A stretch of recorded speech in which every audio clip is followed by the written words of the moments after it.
सारे लोग जो हैं वो इस चीज पे बड़ा तशवीश का इजहार कर रहे हैं कि हमारे चीजों में ये नहीं होना चाहिए था, खासतौर पे एक कैदी जो कि गैर मुल्की था। और ये भी जाहिर है जैसे आपके मुल्क में है, हमारे मुल्क में ऐसे लोग भी हैं जो इस चीज की परवाह नहीं करते हैं जी, मगर ये लोग क्रिटिसाइज कर रहे हैं, वो कह रहे हैं कि इनको बाकायदा तौर पे सिक्योरिटी मिलनी चाहिए थी। और ये बड़ा एक ट्रैजिक इंसिडेंट हुआ है और बड़ा एक तशवीशनाक इंसिडेंट हुआ है, जिसके ऊपर हमारी गवर्नमेंट जो है उसने बिल्कुल तवज्जो नहीं दी कि उनको ठीक ठाक सिक्योरिटी देते, खासतौर पे जब उनकी बहन बार बार आती रही और उनकी जद्दोजहद को मैं समझती हूँ कि बहुत ज्यादा उन्होंने की अपने भाई के लिए जी, और वो बार बार ये कहती रही कि उनको शायद खतरा है जी। मगर मैं ये इल्तिजा जरूर करूंगी कि एक गलती के मतलब ये नहीं है कि दो गलतियां की जाएं। जो वहाँ पे पाकिस्तानी कैदी हैं, हमें यहाँ खबर मिली कि वहाँ पे भी उनको मारा गया है। तो ये हम इस चीज के खिलाफ हैं, चाहे पाकिस्तानी कैदी हो चाहे भारतीय कैदी हो, जेल के अंदर मारकूट जो है उसको जहाँ भी हो उसको हमें डिनाउंस करना चाहिए। बिल्कुल अस्मा जी, यही सवाल हम दरअसल अगला सवाल मेरा था जो मैं आपके सामने रखना चाह रहा था। जम्मू में एक जेल में बंद एक पाकिस्तानी कैदी पर भी हमला हुआ है जिसकी निंदा भारत में हो रही है, लोग इसकी निंदा कर रहे हैं, लेकिन ये ऐसा लग रहा है जैसे एक आंख के बदले दूसरी आंख।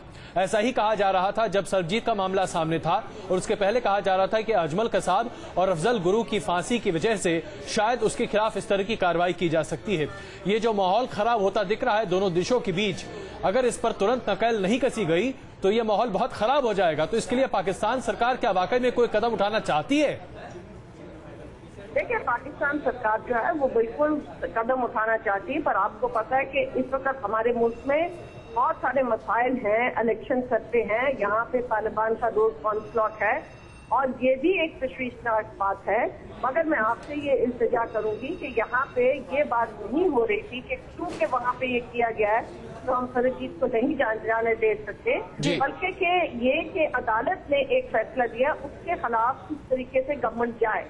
और आपको पता है कि एक दफा उन्होंने कोशिश भी की और वो फिर रुक गया।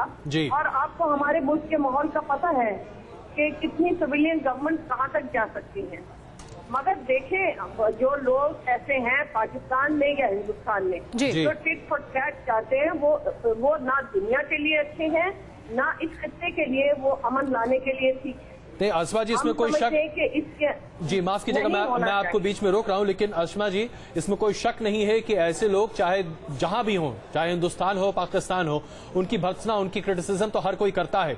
लेकिन ये बात भी निकल कर आ रही थी कि पाकिस्तान की इंटरनल पॉलिटिक्स की वजह से और खास करके चुनावी साल और चुनाव की वजह से सरबजीत के ऊपर इस तरह की कार्रवाई की गई ताकि जो भारत और पाकिस्तान के बीच में एक दोस्ती का माहौल बन सकता था। क्योंकि अगर आप तमाम पॉलिटिकल पार्टीज के मैनिफेस्टो को देखें तो हर जगह ये लिखा हुआ है कि भारत और पाकिस्तान के बीच में संबंधों को बेहतर करना। तो कुछ एक ऐसे तत्व हैं जो कि पाकिस्तान में नहीं चाहते हैं कि भारत जी सॉरी मैं आपकी बात काट रही हूँ।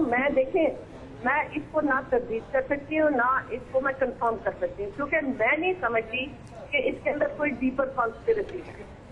इसलिए मैं आपसे ये बात कहती हूँ कि अगर आके यहाँ जेलों के हाल देखें, मैं तो रोज जाती हूँ वहाँ पे, यानी कि जहाँ पे 3 लोगों को होना चाहिए वहाँ पे 9 लोग हैं जी।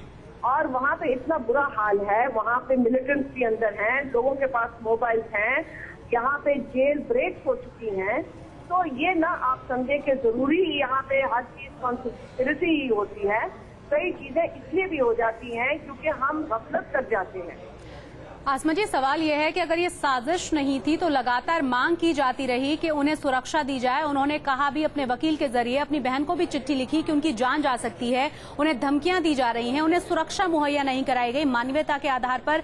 बाद में कम से कम जब हालत खराब हो गई थी, जिन्ना अस्पताल में लगातार उनकी हालत बिगड़ रही थी, तब किसी दूसरे देश में तो उन्हें रेफर किया जा सकता था। लगातार परिवार की तरफ से भी मांग की जा रही थी कि मेरा ख्याल है कि आप इस तरीके से दोनों साइड की पब्लिक को उकसाएं ना, क्योंकि जो मुझे पता है और मैं खुद तो इस्लामाबाद में थी, मगर ह्यूमन राइट्स कमीशन ने बड़ी मॉनिटरिंग इसकी की, उनकी हालत ऐसी नहीं थी कि उनको किसी और मुल्क में भेजा जाता।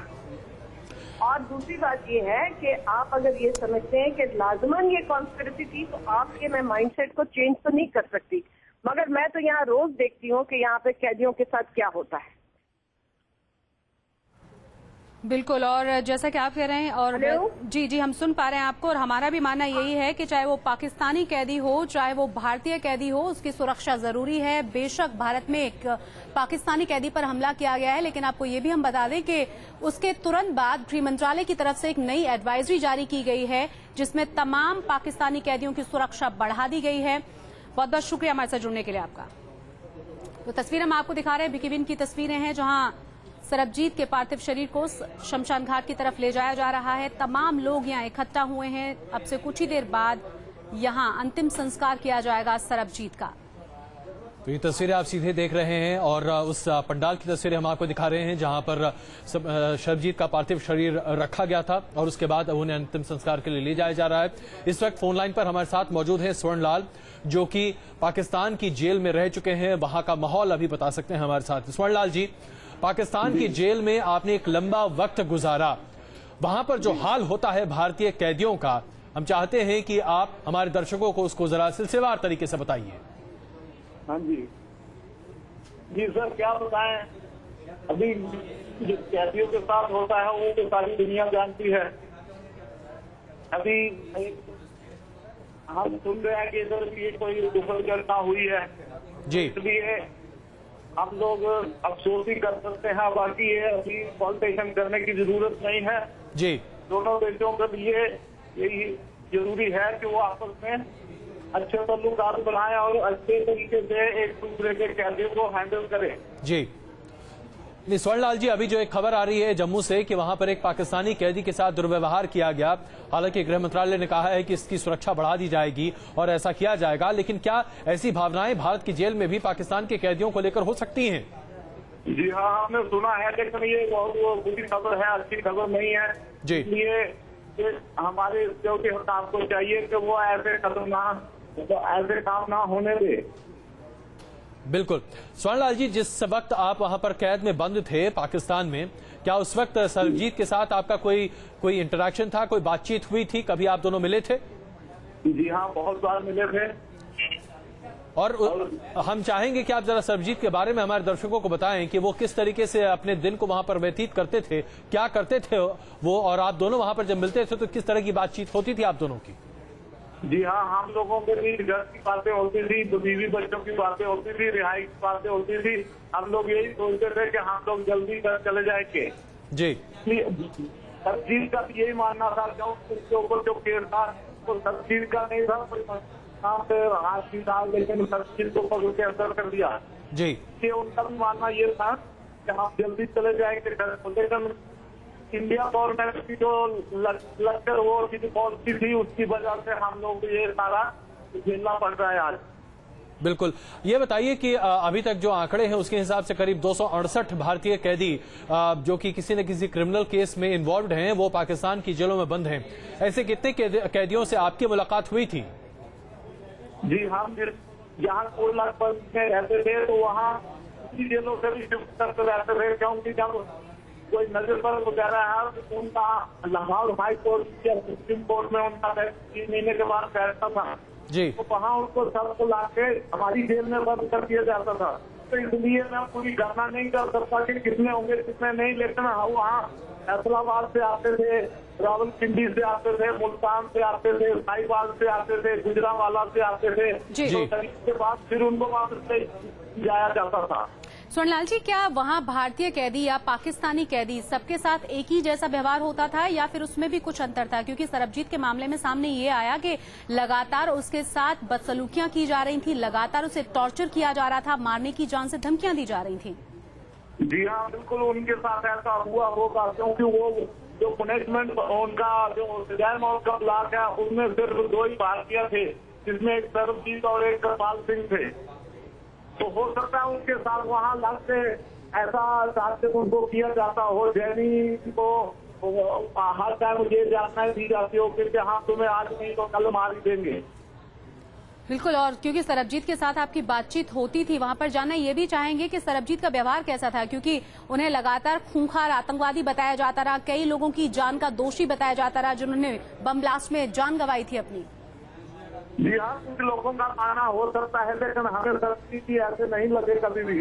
वो शांत स्वभाव के थे, सीधे साधे थे, कोई क्रिमिनल एक्टिविटी में उसका ऐसा नहीं लगता था कि वो आदमी क्रिमिनल था। आप फोटो से भी एक दो लगा सकते हैं कि क्या वो क्रिमिनल लगता था, जैसे बोलने चालने में वो ज्यादा बोलता नहीं था। जी, ये बताइए कि सरबजीत से जब आपकी बातचीत हुई, उन्होंने कहा कि उन्हें एक मिस्टेकन आइडेंटिटी के मामले में जेल में रखा गया था। इस बारे में जब जेल के लोगों से आप लोग की बातचीत होती थी तो क्या कहते थे? क्योंकि ये मामला उनका 23 साल तक घसटता रहा है और प्रेसिडेंशियल पार्डन यानी कि राष्ट्रपति से माफी की गुजारिश भी की जा रही थी, जिसकी बात लगभग कई मामलों में तय मानी जा रही थी। देखिए, जेल हुकाम से हम लोगों ऐसी बातें नहीं होती थी, क्योंकि वहाँ तो जेल हुकाम के जो बड़े अधिकारी हैं उनसे तो आप नजरें तक नहीं मिलाने चाहते थी, तो बोलना तो बहुत खुश की बात है सर। जी, और आप लोग को अच्छा ये बताइए, आप लोग को काउंसलर एक्सेस था क्या? भारतीय उच्चायोग के कोई भी अधिकारी आप लोगों से कभी मिले थे? जी, मैं वहाँ कोटलाखपर जेल में 1993 में गया हूँ। मुझसे 93 से लेकर 2005 तक कोई नहीं मिला। 2005 में और 6 में मुझसे 2 दफा वो उधर उच्चायोग के लोग आए हैं जो हमसे हमारा नाम पता लेकर ले गए हैं, उससे पहले कभी नहीं आए। जी, स्वर्णलाल जी, बहुत बहुत धन्यवाद न्यूज नेशन से बात करने के लिए और तमाम जानकारी देने के लिए। तो अभी स्वर्णलाल हमारे साथ मौजूद थे, जो कि सरबजीत के साथ कोट लखपत जेल में खुद उन्होंने काफी वक्त गुजारा है और वहां पर उनके बिताए हुए दिनों के साथ साथ कोट लखपत जेल में भारतीय कैदियों के क्या हालात रहते हैं उसके बारे में भी पूरी जानकारी दे रहे थे। अभी आप अपने स्क्रीन पर देख रहे हैं सरबजीत के पार्थिव शरीर को ले जाया जा रहा है स्मशान घाट, जहां पर उनका अंतिम संस्कार किया जाएगा। अंतिम क्रिया का वहां पर पूरा इंतजाम है। वहां की भी सीधी तस्वीरें कुछ ही देर में हम आपके सामने पेश करेंगे। लेकिन आज एक बहुत बड़ा सवाल और साथ ही साथ भारत सरकार के लिए के सामने एक बहुत बड़ा प्रश्न चिन्ह ये लगा हुआ है कि क्या भारत सरकार आज अपने नागरिकों को यह आश्वस्त कर सकती है कि भारतीय नागरिक चाहे जहां भी हों, उनकी सुरक्षा के लिए भारत सरकार पुरजोर तरीके से खड़ी है, और अगर नहीं तो फिर इसके लिए क्या कार्रवाई करने की कोशिश की जा रही है? आज ये तमाम बड़े सवाल उठ खड़े हो रहे हैं।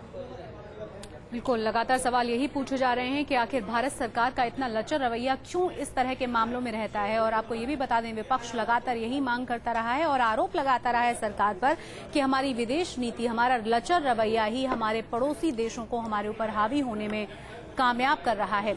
आपको ये भी बता दें कि अब से कुछ ही देर बाद अंतिम संस्कार किया जाएगा सरबजीत का। तमाम लोग यहाँ इकट्ठा हुए हैं। आसपास के जो लोग हैं, आसपास के जो गांव हैं, वो अंतिम दर्शन कर लेना चाहते हैं सरबजीत के, और 2 बजे के करीब अंतिम संस्कार किया जाएगा।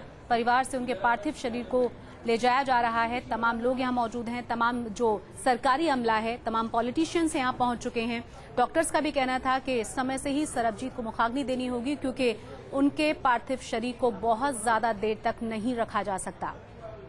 तो ये एक बहुत बड़ा पेचीदा मसला भी बन रहा है भारत और पाकिस्तान के संबंधों में। लेकिन अब जैसे कि दूसरी बात हम आपको लगातार बता रहे हैं, जो हमारे संवाददाता पुनीत भी कह रहे थे और शहनवाज भी कुछ देर पहले हमसे बता रहे थे कि अब सरबजीत के ऊपर राजनीति होने लगी है। ये एक अफसोसजनक लेकिन सच, अफसोसजनक किंतु सत्य स्थिति है जो कि हमारे देश में आमतौर पर होने लगती है। किसी भी मसले पर यहाँ राजनीतिक रोटियां सेकी जाने लगती हैं। अकाली दल अपने तरीके से इस पूरे मामले को पेश करने की कोशिश कर रहा है, जिसमें कांग्रेस को घेरने की कोशिश की जा रही है। दूसरी तरफ कांग्रेस की अगुवाई वाली यूपीए सरकार इस पूरे मामले पर अपने पैर घसीटते हुए दिखाई दे रही है। और ऐसे में राहुल गांधी के साथ दलबीर कौर की मुलाकात कल जो थी वो अपने आप में काफी अहम दिखाई दे रही है। जिस तरीके से राहुल गांधी ने दलबीर कौर को गले लगाया था, लोगों का मानना है कि एक भावनात्मक जुड़ाव बनाने की कोशिश की जा रही है, जो कि अपने आप में एक नई चीज है जो भारतीय राजनीति में शायद उतनी प्रखर या उतनी सजग नहीं थी इंदिरा गांधी के मृत्यु के बाद से। और इस वक्त हमारे संवाददाता पुनीत पनेजा इस वक्त हमारे साथ मौजूद हैं। पुनीत, ये बताइए कि उस स्थान पर पार्थिव शरीर पहुंच चुका है सरबजीत का, जहां पर उनका अंतिम संस्कार किया जाना है, या अभी वक्त लगेगा? जी, बस थोड़ी ही देर में यहाँ पर उनका जो अंतिम जो पार्थिव शरीर है वो यहाँ पर पहुंचेगा। उससे पहले शरीर को जो है वो गुरुद्वारे में लेकर जाया गया है। वहाँ पर पहले गुरुद्वारे के बाहर से ही सरबजीत को माथा टिकाया जाएगा और उसके बाद यहाँ पर जहाँ पर शमशान घाट पर प्रशासन की तरफ से व्यवस्था की गई है, यहाँ पर जो पार्थिव शरीर है वो लेकर आया जाएगा। और मैं बता दूं आपको, थोड़ी देर पहले ही यहाँ पर राहुल गांधी भी यहाँ पर पहुंचे हैं यहाँ पर अंतिम यात्रा में शामिल होने के लिए। और उसके अलावा पंजाब के सीएम और डिप्टी सीएम जो है वो भी यहीं पर सीधे शमशान घाट पर ही पहुंचे हैं। तो जाहिर तौर पर तमाम वीवीआईपी जो है वो यहाँ पर पहुंच चुके हैं इस समय। और जो खास इनका जो इसके जितने वीवीआईपी यहाँ पर पहुंचे हैं उसके वजह से जो आम लोग हैं उसको इसके खासा जो है यहाँ पर भीड़ सामना करना पड़ रहा है।